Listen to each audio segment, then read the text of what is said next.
इचलकरंजीतील Shri Balaji social फाउंडेशनच्या वतीनं आणि alliance multispeciality hospital general practitioners association, Shri टेके आय केअर हॉस्पिटल यांच्या सहकार्यानं मोफत महाआरोग्य तपासणी शिबिराचं आयोजन करण्यात आलंय। 10 आणि 11 मार्चला विक्रमनगरमधील बालाजी विद्यालयाच्या प्रांगणात होणाऱ्या या शिबिराचा गरजूंनी लाभ घ्यावा असं आवाहन मदन कारंडे यांनी पत्रकार परिषदेत केलंय। धावपळीचे जीवन आणि आर्थिक स्तरामुळे अनेकांचं स्वतःच्या आरोग्याकडे दुर्लक्ष होतंय। ही गरज ओळखून इचलकरंजीतील श्री बालाजी सोशल फाउंडेशनच्या माध्यमातून प्रथमच महाआरोग्य शिबिर आयोजित केल्याचं मदन कारंडे यांनी सांगितलं। तज्ञ डॉक्टरांच्या मार्गदर्शनाखाली या शिबिरात मोफत आरोग्य तपासणी केली जाणार आहे। गरजूंना शासकीय योजनेअंतर्गत उपचार, शस्त्रक्रिया मोफत तसंच आवश्यक चाचण्या सवलतीच्या दरात मिळणार आहेत। मोफत चष्मेही दिले जाणार आहेत। या शिबिराचा गरजूंनी लाभ घेण्याचं आवाहन कारंडे यांनी केलं।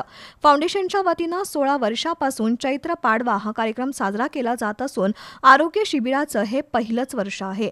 आता फाउंडेशनच्या वतीनं दरवर्षी महाआरोग्य शिबिर, सांस्कृतिक कार्यक्रम आणि क्रीडा स्पर्धा घेण्याचं नियोजन केल्याचंही त्यांनी सांगितलं। यावेळी माधुरी सातपुते, मंगेश कांबुरे, विजय बाबर, गणेश सावरतकर, प्रकाश माने, रामदास कोळी, मच्छिंद्र नगारे, मदन गोरे उपस्थित होते।